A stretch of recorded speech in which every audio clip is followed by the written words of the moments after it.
Hello बच्चों, welcome to my YouTube channel Sapien Tutorials. और आज हम डिस्कस करने वाले हैं कॉम्प्लेक्स नंबर।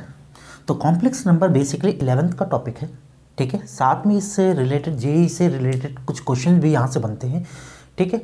तो हम क्या करेंगे, आज बेसिक्स स्टार्ट करेंगे। आज हम बेसिक्स से स्टार्ट करेंगे और देखेंगे कि कॉम्प्लेक्स नंबर होता क्या है, उसके बारे में जानने की कोशिश करेंगे क्या क्या चीज़ें होती हैं। तो जैसा कि हम लोगों ने क्लास 10 में पढ़ा था रियल नंबर्स के बारे में, तो रियल नंबर्स की बात करें तो रियल नंबर क्या होता है। रियल नंबर आप सभी जानते हैं कि ऐसे नंबर जिन्हें नंबर लाइन पे डिनोट किया जा सकता है, रिप्रेजेंट किया जा सकता है, that is called real numbers. तो उन्हें हम क्या बोलते हैं, रियल नंबर्स। तो रियल नंबर्स में भी कई नंबर्स होते थे, जैसा कि हम लोगों ने पढ़ा है, ठीक है। कौन कौन सा, नेचुरल, कौन सा, नेचुरल नंबर्स। नेचुरल में 1 2 3 नंबर्स आते थे, ठीक है। दूसरा है मेरे पास यहाँ पे होल नंबर। क्या है बच्चे, होल नंबर। होल नंबर में 0 ऐड कर दो, 1 2 3 कंटिन्यूस चलता रहता है। तीसरा होता है इंटीजर। इंटीजर अब 0 भी आ चुका है लेकिन नेगेटिव वैल्यू नहीं है, तो -2 -1 0 1 2 इधर भी और इधर भी चलता रहता है, ठीक है। तो ये 3 बेसिक नंबर हम लोगों ने पढ़े थे। लेकिन अगर दो इंटीजर्स को आपस में डिवाइड किया जाए, तो मुझे चौथा अपना नंबर मिलता है। चौथा नंबर मेरे पास रेशनल नंबर। कौन सा बच्चे, रेशनल नंबर। रेशनल नंबर क्या होता है, जो p/q के फॉर्म में होता है और जहाँ पे q नॉट इक्वल टू 0 होता है। और पांचवा इरेशनल नंबर। कौन सा, इरेशनल नंबर। इरेशनल नंबर जैसे कि √2 √3 √5, ये सारी वैल्यू जो हम लोगों ने पहले से पढ़ी थी, ये सारे के सारे रियल नंबर्स होते हैं, ठीक है। तो हम कॉम्प्लेक्स नंबर में पहले हमने क्या पढ़ा कि भाई रियल क्या होता है। तो रियल के बारे में हमें थोड़ा सा पता चला कि भाई ये सारे नंबर्स रियल नंबर्स आते हैं, जिन्हें नंबर लाइन पे डोनेट कर सकते हैं, रिप्रेजेंट कर सकते हैं। तो रियल नंबर के बाद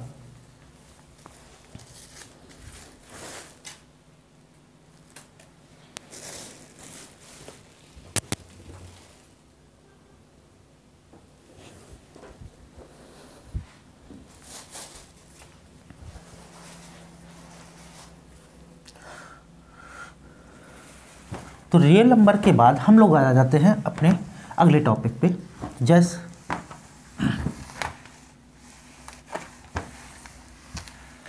तो अभी तक हम लोगों ने पढ़ा रियल नंबर्स के बारे में। अब थोड़ा सा क्वाड्रेटिक इक्वेशन, क्लास 10th की क्वाड्रेटिक इक्वेशन में आते हैं। तो वहाँ पे हम किसी क्वाड्रेटिक इक्वेशन की जब श्रीधरा 4 फॉर्मूला से मेथड से आंसर निकालते हैं, जैसे x = -b + -√b² - 4ac upon 2a, ठीक है। ये कितना था, -b + -√b² - 4ac upon 2a। तो ये -b² - 4ac, इसी को हम बोलते थे डिस्क्रिमिनेंट। क्या बोलते थे, डिस्क्रिमिनेंट।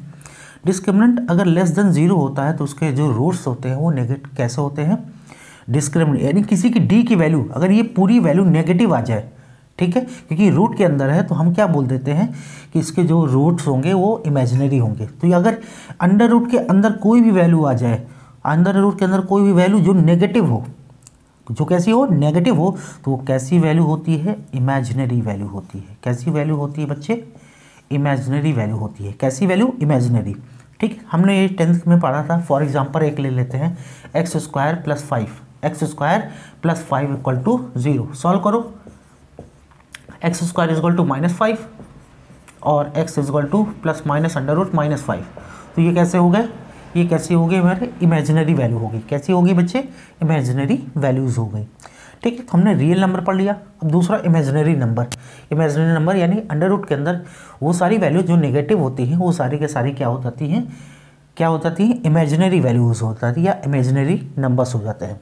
तो हमने रियल पढ़ लिया, इमेजिनरी पढ़ लिया, बट इन दोनों का रिलेशन कॉम्प्लेक्स नंबर से कैसे है, ठीक है। और कॉम्प्लेक्स नंबर हमने पहले क्यों नहीं पढ़ा, उसके बारे में हम यहाँ पे थोड़ा सा डिस्कस करते हैं कि भाई ये कॉम्प्लेक्स नंबर है क्या। तो कॉम्प्लेक्स नंबर की बात कर रहे हैं, तो हमने कहा कि एक ऐसा नंबर, जैसे हमने कहा कि जैसे ये 2 हो गया, ठीक है, +3 हो गया। तो इन दोनों में अगर इन दोनों को ऐड किया जाए तो उसका आंसर आएगा 5। ये रियल था, ये भी रियल, तो रियल में रियल नंबर ऐड किए तो रियल आएगा।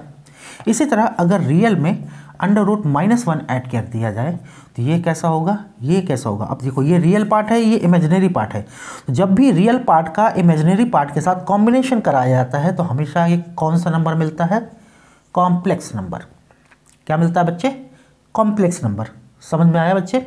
अब क्या हुआ कि इससे तो कह दिया हमने कॉम्प्लेक्स नंबर ही कि भाई जब भी एक रियल और एक इमेजिनरी आपस में क्या करते हैं, आपस में जब भी उनका कॉम्बिनेशन होता है तो एक कॉम्प्लेक्स नंबर मिलता है। क्या मिलता है, कॉम्प्लेक्स नंबर।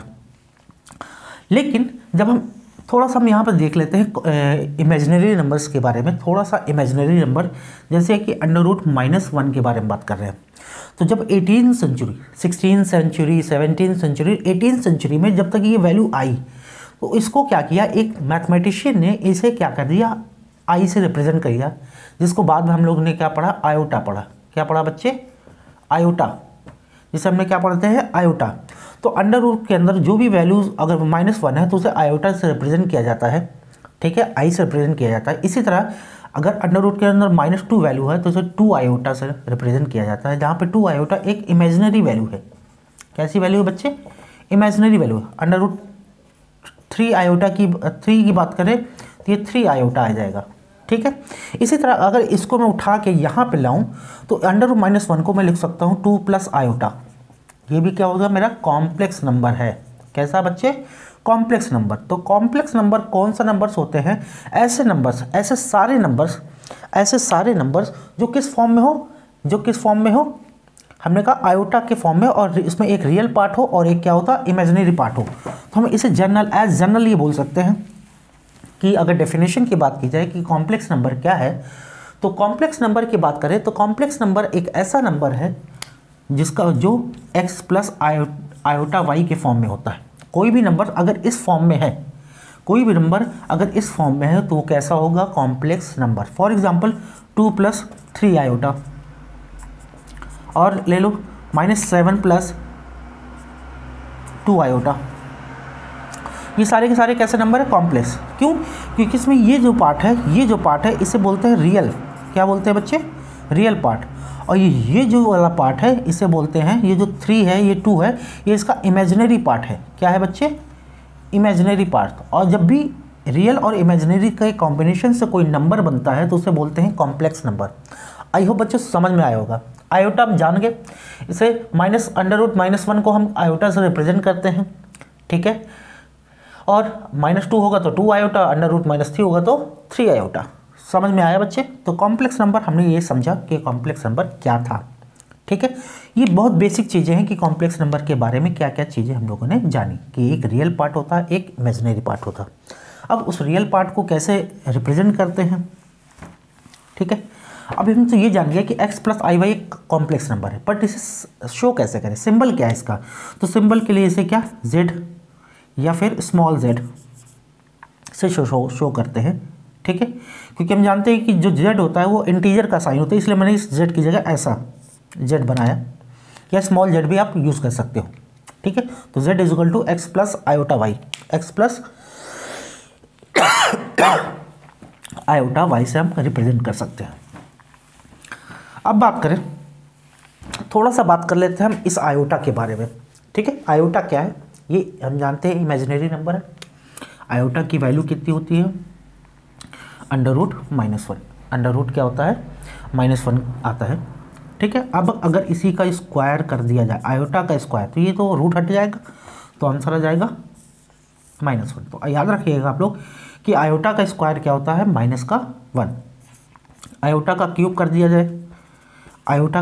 दिया जाए, तो भाई सिंपल सा ब्रेक कर लो, आयोटा इंटू आयोटा, आयोटा का स्क्वायर इंटू आयोटा, ये तो होता है -1 और ये होता है आयोटा। तो याद रखना कि आयोटा का क्यूब का जो होता है माइनस का आयोटा आता है। आप इसे थोड़ा सा याद रखना शुरू में, क्योंकि प्रैक्टिस के बाद तो आपको ये हमेशा याद, वैसे भी याद ही रहेंगे, ठीक है। इसी तरह आयोटा की पावर 4, तो आयोटा का स्क्वायर इंटू आयोटा का स्क्वायर, यानी -1 इंटू -1, तो ये आयोटा की पावर 4 हो जाएगी 1, ठीक है।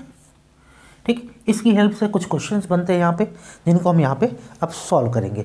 तो किस तरह के क्वेश्चंस बनते हैं हम उनको यहाँ पे देखते हैं। जैसे फॉर एग्जांपल हमसे पूछा गया, हमें iota square -1 iota cube minus iota and iota की पावर 4 = 1 मिला।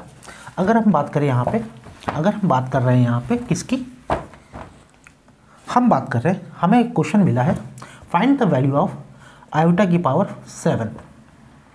ठीक है, तो हमने क्या किया, इसे ब्रेक किया। तो मैं सबसे पास वाला आयोटा की power 4, iota power 4 plus iota की पावर 3। भाई आयोटा की पावर 4 तो 1 होती है, आयोटा की हम जानते हैं कितनी, माइनस का आयोटा, तो इसका जो आंसर आ जाएगा माइनस का आयोटा। ठीक है, इस तरीके से हम सिंपल्स क्या कुछ क्वेश्चंस कर सकते हैं। ठीक है, तो ये सारी चीज़ें आप नोट कर सकते हो, ये किस तरह चीज़ें हो आई हैं। ठीक है, उनकी वैल्यू ज़रूर याद रखना कि किसकी वैल्यू क्या होती है, ताकि हमारी कैलकुलेशन को और इजी बना सके। ठीक, कुछ क्वेश्चन और लेते हैं हम लोग। ठीक है, जैसे मैं यहाँ मैं साइड में लिखता जा रहा हूँ, आयोटा = माइनस का रूट 1, माइनस का root 1, iota square = -1, iota cube = minus iota और आयोटा की पावर 4 = 1। अब ये चीज़ें हम याद रखेंगे। ठीक है, क्वेश्चन है मेरे पास, आयोटा की पावर 76 कितनी है। तो हम क्या करते हैं भाई, अब 4 के फॉर्म में बनाना है, क्योंकि हम जानते हैं आयोटा की पावर 4 क्या होती है, 1 होती है। तो आयोटा 4 से डिवाइड करो, 4 1 जा 4, 3 बच गया, 4 9 जा 36, आयोटा की पावर। ठीक है, तो ये तो पूरा का पूरा चला गया। तो आयोटा की पावर 4 होती है 1, 1 की पावर 19 यानी 1, तो इसका आंसर क्या आ जाएगा 1। तो हम क्या करेंगे, अब देखते हैं क्वेश्चन, जो भी आयोटा की पावर उसे 4 से डिवाइड कर देंगे और जो बच जा रहा है उतने आयोटा रख देंगे। ठीक है, फॉर एग्जांपल जैसे मेरे पास ये दिया था आयोटा की पावर 126। ठीक है, तो हम 4 से डिवाइड कर रहे हैं डायरेक्ट, 4 3 जा 12, 4 1 जा 4, तो 2 बच गया। तो आयोटा का square which is equal to minus का 1। ठीक है, आई होप बच्चों ये क्वेश्चन समझ में आया होगा कि किस तरह के क्वेश्चंस को हम यहाँ पे करते हैं। ठीक है, तो कुछ क्वेश्चन आप रिवाइज करना, ये सारी चीज़ों को रिवाइज करो। ठीक है, और देखना क्वेश्चन बहुत सिंपल से बनते हैं, आप इजीली कर सकते हो। ठीक है, अब इसका यूज़, ये सब चीज़ों का यूज़ आएगा जब हम जेई के क्वेश्चन करेंगे। 11 तो ठीक है, लेकिन जब हम जेई के क्वेश्चन करेंगे तो इन सब से क्या होगा, यूज़ आएगा, इन सब का यूज़ आएगा, तो आपको याद रहने चाहिए ताकि हम डायरेक्टली उसको यूज़ कर सकें और इसकी वैल्यू को फाइंड आउट कर सकें। ठीक है, इससे हमारी कैलकुलेशन क्या होगी, इजी हो जाएगी, बहुत तेज़ी से होगी, इससे हमारा टाइम भी बचेगा। ठीक है, तो अदर चीज़ सोचने के लिए हमारे पास समय भी रहेगा, तो ये हमारे लिए काफ़ी हेल्पफुल होगी। इसी तरह अगर हम बात करें यहाँ पे, जैसे आयोटा के बारे में बात कर रहे हैं, तो एक यहाँ पे देखते हैं, जैसे आयोटा प्लस आयोटा का स्क्वायर प्लस आयोटा का क्यूब प्लस आयोटा की पावर 4, ये दिया आयोटा प्लस आयोटा स्क्वायर।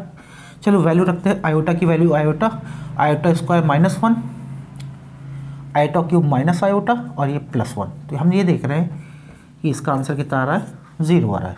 अरे ये तो 0 आ गया, एक बार और चेक करते हैं। हम क्या करते हैं, इस बार आयोटा की पावर 3, आयोटा की पावर 4, आयोटा की पावर 5 और आयोटा की पावर 6 ले लें। आयोटा क्यूब हम जानते हैं माइनस का आयोटा, आयोटा की पावर 1 जानते हैं, 5 से इसको 1 डिवाइड करो तो ये हो जाएगा आयोटा और ये हो जाएगा आयोटा का स्क्वायर। ठीक है, तो ये हो जाएगा माइनस का आयोटा, ये +1, ये प्लस का आयोटा और ये -1। तो अगर आप देख रहे हो तो ये सारी चीज़ें कैंसिल आ रही। अरे ये क्या हो रहा है।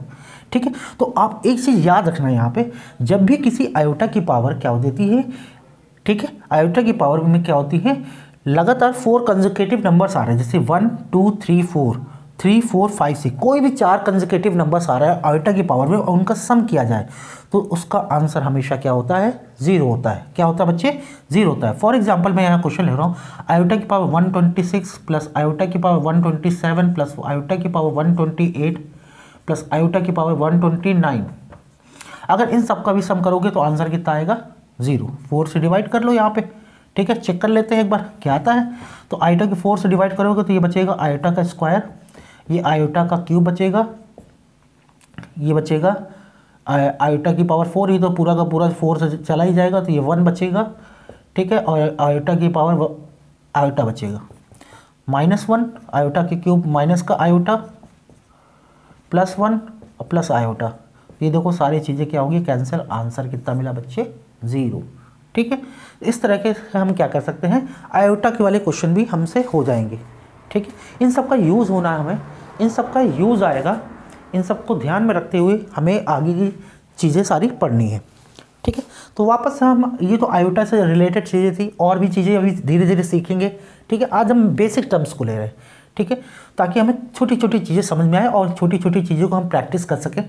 ठीक है, जो आगे हमारे लिए काफ़ी यूज़फुल होगी जब हम जेईई के क्वेश्चंस करेंगे। ठीक है, तो आते हैं हम अपने कॉम्प्लेक्स नंबर पे वापस से। ठीक है, अब इन सब चीज़ों को आपने लिख लिया होगा, नहीं तो स्क्रीनशॉट ले लीजिएगा। ठीक है, आप साथ में लिखते जाइए, अब समझते जाइए। हम बात कर रहे थे अपने कॉम्प्लेक्स नंबर की, किसकी बात कर रहे थे, कॉम्प्लेक्स नंबर की, जिसे हमने क्या किया था, z से रिप्रेजेंट किया था, z equal to x plus iota y, जहाँ पे x क्या होता है, रियल पार्ट होता है। ठीक है, जैसे for example z equal to 2 plus 7y, 2 plus 7 iota. तो यहाँ पे जो इसका रियल पार्ट है कैसे शो करते हैं, तो real part of z is equal to 2 हो जाएगा।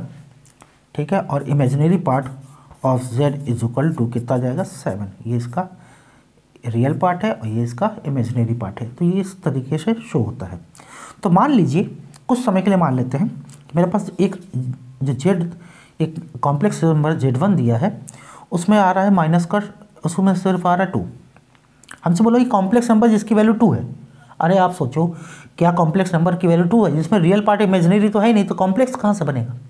अब इसने बोल रखा है तो मैं क्या करता हूँ, उसको बनाने की कोशिश करता हूँ। तो मैंने 2 के आगे 0 आयोटा लगा दिया। अब देखो बन गया ना।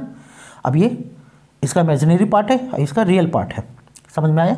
तो अगर इसके रियल पार्ट की बात करें तो real part of z1 is equal to आ जाएगा 2, और imaginary part of z1 is equal to आ जाएगा 0। ये कितना बच्चे, 0 है। तो जब भी इस तरह की इक्वेशन हो जिसमें इमेजिनरी पार्ट क्या हो जाता है, 0 हो जाता है, जब भी किसी, तो इमेजिनरी पार्ट, किसी का इमेजिनरी पार्ट क्या हो जाए, 0 हो जाए, जब भी किसी का इमेजिनरी पार्ट कितना आ जाए, 0 हो जाए, तो उसको हम बोलते हैं purely real complex number. Real complex number क्या बोलते हैं बच्चे, जब किसी का किसी भी कॉम्प्लेक्स नंबर में उसका इमेजिनरी पार्ट 0 हो तो उसको बोलते हैं प्योरली रियल कॉम्प्लेक्स नंबर। ठीक है, इसी तरह एक और क्वेश्चन लेते हैं जिसमें हमें क्या दिया है, z2 दिया है is equal to, z2 is equal to दे रखा है माइनस 3 आयोटा। कितना दे रखा है, 3 आयोटा। अब आप यहाँ देखोगे कि भाई रियल पार्ट तो है नहीं, तो हमने क्या किया, फिर वही चीज़ रियल आगे 0 ऐड कर दिया, तो इसका रियल पार्ट कितना हो गया, इस बार real part of z2 is equal to 0। अब जब भी किसी का रियल पार्ट इक्वल टू 0 आ जाए, जब भी किसी का रियल पार्ट, तो अभी तक प्योरली रियल कॉम्प्लेक्स नंबर थे, भाई रियल पार्ट तो है ही नहीं, 0 हो गया, तो उसे बोलेंगे प्योरली